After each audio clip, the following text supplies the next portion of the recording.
Un saludo a todos los que están viendo este video. Bienvenidos a Mensaje Adventista. Estamos nuevamente con el estudio profético, el tercer estudio profético. Y hoy día topamos la segunda parte del estudio que quedó pendiente sobre la infiltración jesuita en la interpretación profética protestante. Vamos a tener nuestra segunda parte.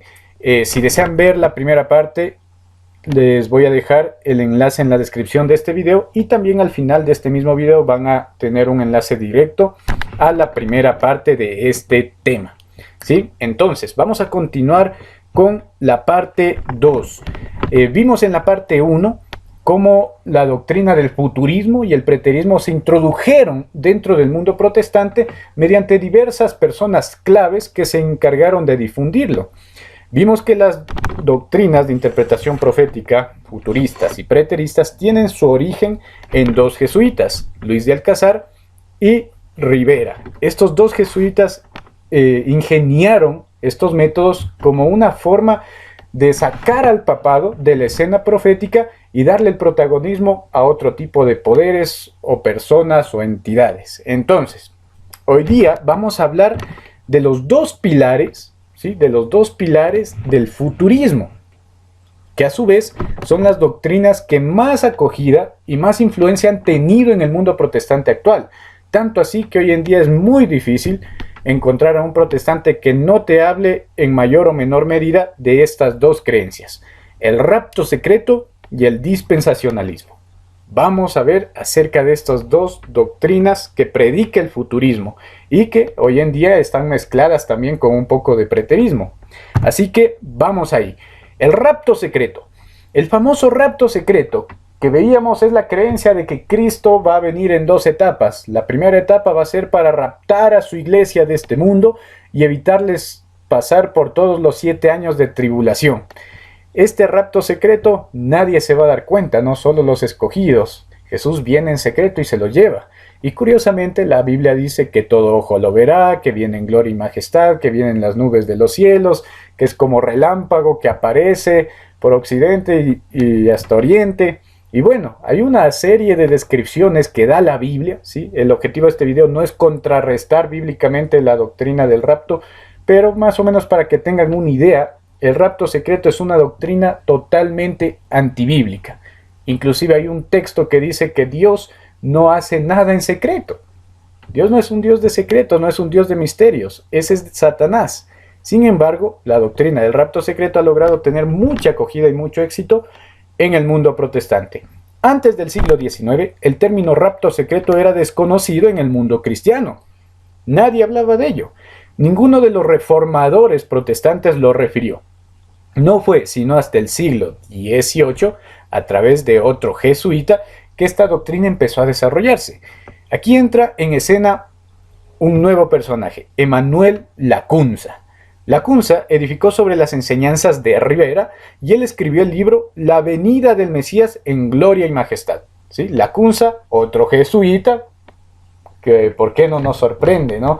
Siempre vas a encontrar a esta orden involucrada en este tipo de cosas. Siempre vas a encontrarlos ahí metidos. Emmanuel Lacunza era un jesuita, era un chileno, ¿sí? Él fue chileno, nació en Santiago de Chile, vivió su vida en España y en Italia también, y edificó sobre las enseñanzas de Ribera, ¿no? Ribera, que fue el que inventó el futurismo. Vino Lacunza, lo sofisticó un poco más e introdujo la idea del rapto, la desarrolló de manera extensa. Lacunza escribió bajo el seudónimo de Rabí Ben Ezra. Él usó un seudónimo, no usó su nombre, y eso es un dato interesante, haciéndose pasar por un erudito judío que había aceptado a Cristo como Salvador. ¿Sí? El mismo origen del rapto secreto tiene su base en una mentira, porque Lacunza, sabiendo que sus escritos no iban a tener mayor acogida en el mundo protestante, al saber que provenían de un jesuita, decidió escribir bajo el seudónimo de un judío. Él fingió ser un judío para que sus escritos puedan ser más extendidos, ¿no? Algunos niegan esto, pero la evidencia es clara, está ahí, ¿no? Él se hizo pasar por judío para poder tener una mejor acogida entre los protestantes. En su obra, Lacunza enseñó la noción novedosa según la cual Jesús retornaría no una vez, sino dos. Interesante, raptando a su iglesia en la primera etapa de su retorno para que ella escape del reinado del futuro anticristo. ¿Sí? Y ojo, que aquí el anticristo no es ni el papado ni Satanás mismo. Para el futurismo y la doctrina del rapto, el anticristo es un personaje principalmente político, que va a influir mucho en asuntos religiosos. Y bueno, te desvían totalmente la atención del verdadero anticristo. Miren cómo se está gestando un gran engaño a nivel global. Su libro fue publicado por primera vez en español en el año 1812. ¿Recuerdan lo que les dije? Fíjense en las fechas, ¿no? Alrededor de estos años sucedieron muchas cosas, encontrándose pronto en el estante de la biblioteca del arzobispo de Canterbury. ¿Recuerdan al arzobispo de Canterbury, su biblioteca, al famoso Maitland, que fue el que tomó los escritos de Rivera y los expandió por el mundo? Curiosamente, los escritos aquí de Lacunza también fueron a parar en esa biblioteca. ¿Sí? Interesante lo que está pasando aquí. Nada es coincidencia, hermanos. Ahora, surge el nombre de Edward Irving. Edward Irving nació en Escocia en 1792. Irving se convirtió en uno de los predicadores más elocuentes de su época y figura sobresaliente de la Iglesia Católica Apostólica de Inglaterra. La Iglesia Católica Apostólica de Inglaterra, por un tiempo, fue una especie de disidencia del catolicismo convencional o del catolicismo ortodoxo como tal. Y trabajó con cierta independencia en Inglaterra, porque en la época de la Reforma también se dieron cuenta de que había mucha corrupción en el clero y demasiado poder a un solo hombre, etcétera, etcétera, y decidieron independizarse, pero seguían siendo católicos. Hoy en día prácticamente ya forman parte del catolicismo, ya no tienen nada de protestantes, ¿no? Entonces Irving fue parte de la Iglesia Católica Apostólica de Inglaterra. Irving descubrió el libro de Lacunza y fue conmovido tanto que lo tradujo al inglés y lo publicó en Londres en 1827. En aquel tiempo, Irving escuchó lo que creía ser una voz del cielo, la cual le comandaba a predicar el rapto secreto de los santos. Entonces, Irving comenzó a llevar a cabo conferencias bíblicas a través de toda Escocia, predicando estas nuevas doctrinas que aprendió de los escritos de Lacunza. Y a su vez estaban en la biblioteca de Canterbury, ¿no? Pero no iba a estar solo en la difusión de esta idea.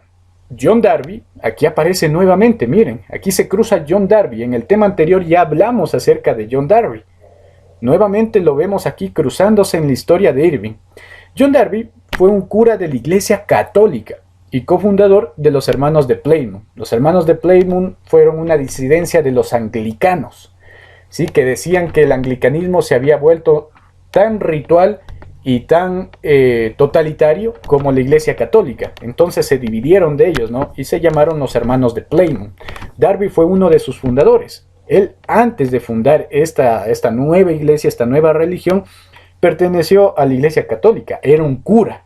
Curioso, ¿no? ¿Se acuerdan que les mencionaba? Miren, Irving tuvo contacto con el catolicismo. Darby también. Maitland y Scofield también tuvieron contacto con el catolicismo. Eso les decía en el estudio pasado. Y aquí vemos a Darby nuevamente entrando en acción. Dejó el sacerdocio y se hizo predicador evangélico. Y esto lo pongo entre paréntesis, pongo ahí la interrogante, porque algunas personas que estudian la vida de Darby creen que él nunca dejó de ser católico, sino que estaba ahí infiltrado de alguna manera, porque si ustedes investigan, inclusive tuvo muchas contradicciones con los otros cofundadores de los Hermanos de Plymouth, y justamente fue por las doctrinas extrañas que estaba enseñando. Cuando Darby escuchó sobre Irving, se trasladó a Escocia para hablar con él sobre el rapto secreto. Ahí conoce a Irving, hablan sobre esto, se educan entre sí, se edifican entre sí, él con su futurismo e Irving con su rapto secreto, se van complementando. Allí conoció a Margaret MacDonald, quien le comunicó su visión sobre el rapto secreto. Un nuevo personaje entra en acción, Margaret MacDonald. Ella era una joven escocés seguidora de Irving, la cual supuestamente cayó en trance y después de varias horas de estar en visión y profetizar, declaró que el regreso de Cristo ocurriría en dos fases. Miren, aquí quiero destacar algo importante. ¿De dónde sale la creencia del rapto? No sale en ninguna parte de un estudio minucioso de la Biblia, sino que, primero, traído por un jesuita prejuiciado, luego tomado por Irving, un predicador que tuvo roces con el catolicismo, que pertenecía de hecho a la Iglesia Católica. Luego Darwin lo complementa juntamente con Irving y los dos también tenían procedencia católica. Entonces vamos viendo, ¿no?, cómo esta doctrina no surge de un estudio de la palabra de Dios, sino de muchas conveniencias a través de la historia. Y Margaret tiene esta visión, ¿no? Tiene esta visión, entra en trance. Para estos tiempos ya empezaban a existir este tipo de movimientos con tintes pentecostales. Claro que el movimiento pentecostal como tal surgió después, pero tuvo sus orígenes en el siglo XIX. Margaret MacDonald pertenecía a estos movimientos dirigidos por Irving, que se caracterizaban por mucha agitación, porque había bastante agitación, mucho sobresalto, mucho emocionalismo. La gente entraba en trances, tenía visiones, un poco parecido a los movimientos carismáticos y pentecostales de hoy en día. Y Margaret MacDonald tuvo una visión, ¿no? Y a diferencia de, por ejemplo, el adventismo, con Ellen White tenía una visión y la gente se ponía a investigar si lo que dijo la señora era verdad. Muchas veces inclusive Elena era rechazada porque la gente desconfiaba de sus visiones. Y solamente eran aceptadas tras un largo estudio de la palabra de Dios. Así era como funcionaba. Este no es el caso. En cambio, Margaret MacDonald dijo tener una visión. Pudo haber sido real, pudo haberlo no sido.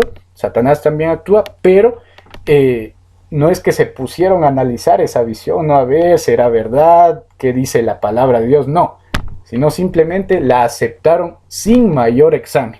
En la primera fase, Cristo vendría para los justos y ninguno de los impíos le vería. Eso es lo que predica el rapto y lo que dijo Margaret MacDonald. En la segunda, Cristo vendría a ejecutar su ira sobre las naciones. Continuamos. Las enseñanzas del rapto secreto fueron introducidas en Estados Unidos y Canadá entre 1860 y 1870. Nuevamente, recalco las fechas en las que está sucediendo todo esto, aunque hay cierta evidencia de que se enseñaba tan temprano como 1840. Darby hizo 6 viajes a Estados Unidos de América. ¿Sí? Ahí miren el papel fundamental que jugó Darby.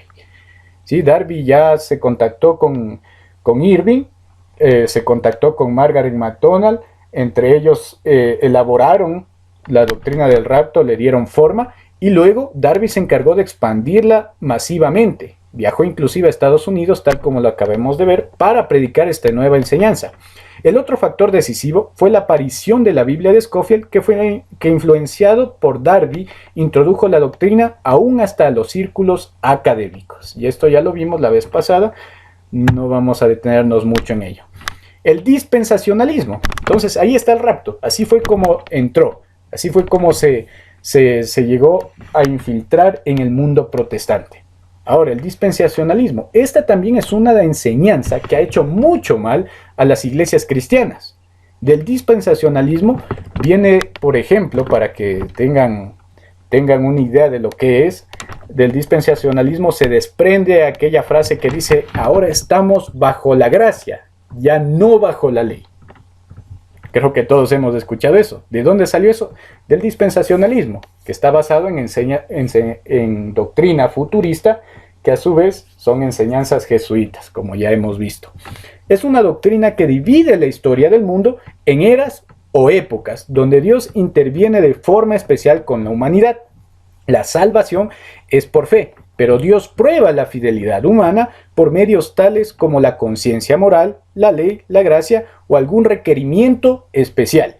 Entonces, ¿qué dice el dispensacionalista? En pocas palabras, que hay varias edades y en cada una de esas edades el ser humano ha sido salvo de diferente manera. El plan de salvación ha sido diferente en cada una de estas fases o estas etapas. Por eso es que dicen que antes se salvaban por guardar la ley y ahora nos salvamos por la gracia de Cristo, lo cual es totalmente falso. La Biblia no enseña eso.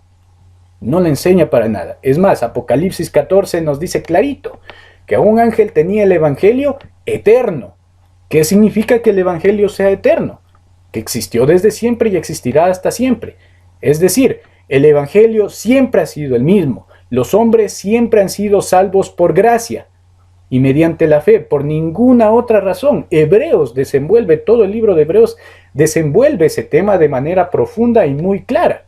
Siempre hemos sido salvos de la misma manera y el Evangelio siempre ha sido el mismo. Pero el dispensacionalismo enseña que no, que ha habido diferentes etapas y nos presentan a un Dios variable, a un Dios cambiante, ¿no? Un día te salvas así y al otro así, un día crees en esto y al otro esto. Y Dios no es así, Él no es ser humano para cambiar, dice el profeta Oseas. Siguiendo, las dispensaciones bíblicas, aquí tienen un pequeño resumen de las dispensaciones bíblicas.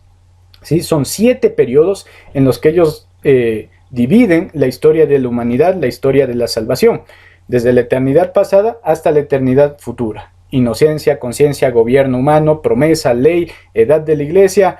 Los 7 años de tribulación está ahí en medio de la edad de la iglesia y el reino milenial, y finalmente Cristo gobierna por la eternidad. Entonces así es como ellos lo ven.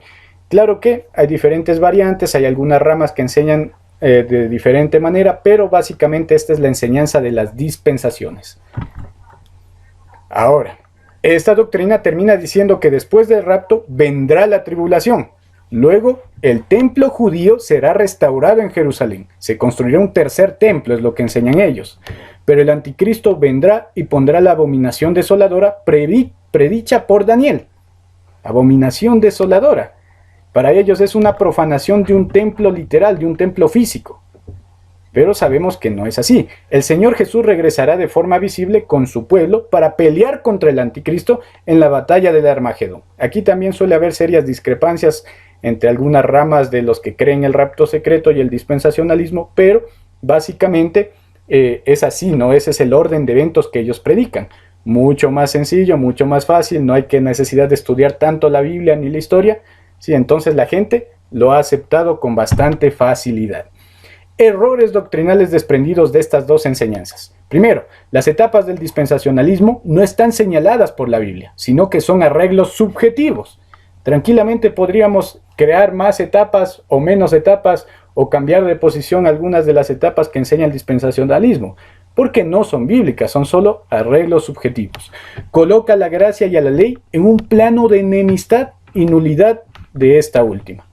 ¿Sí? Se anula la ley ya no tiene sentido. El Antiguo Testamento solamente es una referencia, ¿no? Nos enseña ética. Ahora el Nuevo Testamento es lo que importa. La ley ya pasó, estamos bajo la gracia. Anulan la ley. Sin embargo, sabemos que la ley y la gracia se complementan entre sí. Eso es lo que enseña la Biblia. Afirma el rapto, o sea, la venida de Cristo, en 2 lapsos y días diferentes. Cuando la Biblia, en todos los lugares donde habla de la venida de Cristo, lo presenta como una sola venida, no una venida en 2 etapas o 2 venidas de lleno. Que la iglesia no será atribulada, ese es otro error grande de la doctrina del rapto secreto, que la iglesia no va a ser atribulada, sino que esos 7 años de tribulación de los que ellos hablan solamente son para los impíos que se quedaron aquí, para los nuevos conversos y para los 144,000 que son judíos literales. Entonces, te hablan de que la iglesia no va a ser atribulada, pero en varias partes la Biblia dice que la iglesia va a salir de gran tribulación. En Mateo 24 está. También Apocalipsis 14 habla de que estos son los que han salido de gran tribulación. La iglesia sí va a pasar por el tiempo de tribulación, por el tiempo de angustia, como lo conocemos los adventistas. La atención es desviada hacia Israel y su restauración. Ahora Israel como pueblo, como simientes, el Israel literal, toma protagonismo en las profecías de Daniel y Apocalipsis bajo estas enseñanzas. Ya la iglesia de Cristo, la esposa del Cordero, ya no tiene mayor importancia, dicen ellos, sino que Israel es el protagonista de las profecías, sabiendo que cuando estudiamos las profecías de manera historicista, conocemos que en el año 34 Israel es rechazado como pueblo, por haber rechazado al Mesías y por haber desobedecido la voz de Dios. Dios termina su pacto con Israel y se lo dijo clarito a Moisés en el Pentateuco. Entonces no podemos hablar de un Israel literal como cumplimiento de las profecías apocalípticas. Ese es otro gran error. Y finalmente, el papado es dejado sin ningún papel ni protagonismo al final de la historia, y tal vez eso es lo más peligroso de todas estas enseñanzas, que dejan al papado de lado, dejan al verdadero anticristo de lado, al cuerno pequeño, a la bestia, al falso profeta, dejan todo eso prácticamente de lado y se centran en diferentes figuras, y principalmente le dan una interpretación política a muchos de los eventos apocalípticos, pero sabemos que tienen una interpretación espiritual, no política. Entonces desvían totalmente la verdadera enseñanza de las profecías. Conclusiones. Número 1. Quienes crean hoy esas doctrinas engañosas verán llegar esos últimos días y descubrirán que nada de lo que les dijeron sucederá así. Así de sencillo. Muchos van a ser engañados y cuando llegue verdaderamente el tiempo de prueba, van a encontrarse desamparados, van a encontrar que nada de lo que creyeron va a suceder y van a estar perdidos en la escena profética del final de los tiempos. Reconocerán que fueron engañados, pero quizá podrá ser demasiado tarde. Estas doctrinas tienen un evidente origen oscuro, ya lo hemos visto. La infiltración jesuita en el medio protestante ha generado mucha interpretación errada y viciada. Muchos los han creído porque no se les había mostrado estas cosas. Ahí la importancia de nuestra misión. Cuando se hayan dado cuenta, sepan que Dios les está diciendo, salid de ella, pueblo mío. Mis hermanos, esta ha sido la segunda parte del estudio. Creo que ha quedado muy claro acerca de la infiltración jesuita y cómo entró, ¿no?, en el protestantismo, cómo entró en las iglesias y cómo hoy en día es creído por la mayoría de personas. Sin más que decir, que Dios les bendiga mucho. No olviden suscribirse al canal y estén pendientes al siguiente video de la serie de estudios proféticos. Dios les bendiga.